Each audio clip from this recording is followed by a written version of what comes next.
If you've ever tried to change your belief system or reprogram your subconscious mind and feel like you have hit a brick wall and slid back into old thought patterns or behavioral patterns and are feeling discouraged or frustrated, then this one's definitely for you.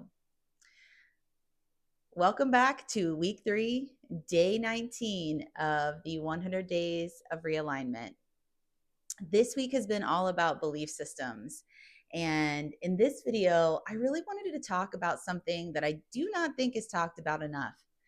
And that is the actual process of changing our belief systems or reprogramming our subconscious mind.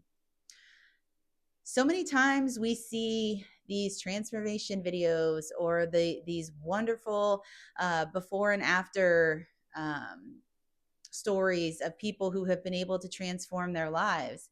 And although those are super motivating and they can be really helpful in inspiring us to take action to change our own lives in some way, I think the thing that gets missed is that there is a resiliency and a fortitude and consistency that does go in to actually rewiring our beliefs and changing our subconscious mind. The current programming that's running for us in our subconscious was downloaded many years ago in our childhood. And then through our experiences and through the circumstances in our lives, those beliefs get reinforced. And when we decide that we're going to shift something in our life, or we are going to tackle changing our belief system in some way to be more empowered, the first step is always becoming aware of what's below our conscious awareness.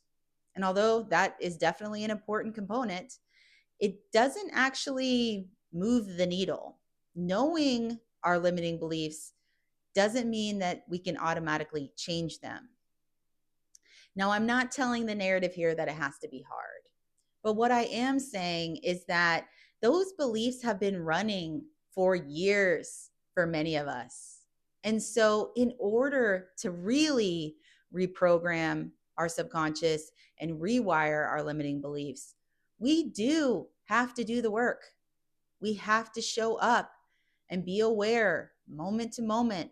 We have to get to know ourselves and really be listening or be aware of not only the thoughts that we're thinking, but also the stories that we're telling. And the easiest way to do that is to really become aware when we feel triggered by something, because that will definitely give us good feedback about limiting beliefs that we have. But also just in regular day-to-day moments when something happens or something comes up, the thoughts that we immediately start having or the meaning that we're giving to the circumstances in our lives, because those are the subconscious stories and patterns and belief systems that are operating in the background but that are ruling our lives. And so it is a practice of showing up again and again. And it really is a process oriented journey where we have to just continually be self aware and be paying attention as we work to shift these belief systems. And from my own experience, what I have learned is that it happens in layers where we have thousands of beliefs and thoughts every single day. And so we start with certain areas of our lives or beliefs we have. And the more we work on those beliefs and the more we work through our triggers and become more aware of our stories, then we kind of just go one layer deeper. And then we find more stories and more limiting beliefs that we then can begin to work on. And it's a progression that happens. And it is going to take commitment and discipline, and sometimes those words seem scary for many of us and we shy away from it. But the truth is that in any transformation journey, there is going to be resistance that you bump up against. And there are going to be times where you feel like you're backsliding a little bit or you're regressing. But those are actually the very moments where the breakthroughs happen. Because when we're feeling that way, and when the dial gets turned way up and more negative thoughts are coming, or more old beliefs are popping up, or we feel even more discouraged, those are the moments and the opportunities for us to really self-define and for us to really decide that we are no longer going to fall back into those old patterns, and we are going to be committed to our new, more empowered beliefs and our new story. And ultimately, the vision that we have for ourselves, what we're moving towards, the identity of the person that we are wanting to step into. But we have to be functioning day to day from that energy now. And that, I find, is one of the things that it can be hardest to do, because sometimes certain things in our life feel easier to shift. And that's because there's not that much charge around them, or there are things that aren't as embedded. And so it can be easier to shift certain things. But when there are core limiting stories and beliefs, things that we have been carrying around from very, very early days, early years, those are the ones that are the most difficult to shift. And they are going to be the most triggering for us. And they are going to show up again and again in our lives. And so we actually get a lot of opportunities to practice and to bump up against these old stories and these beliefs and to make new choices. But sometimes what happens is that when our nervous system gets dysregulated, it's hard to hold the vision and to stay embodied in that new identity and to act from the desired state.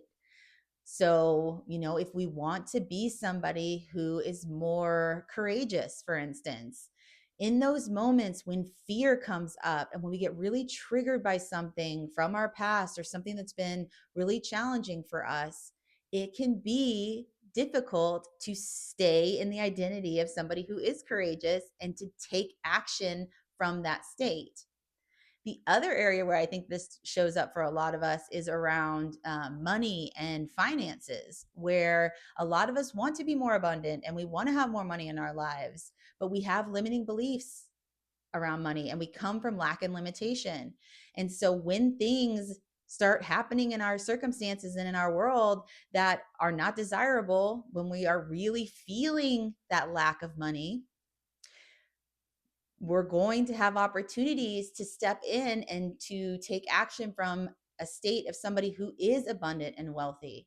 And that's going to require stepping outside of our comfort zone and taking risks and bold action and being able to make decisions not from the lack of money, but from the inner feeling of plenty and that inner feeling of abundance, which is so hard for us to do because that requires the highest level of faith and certainty and trust.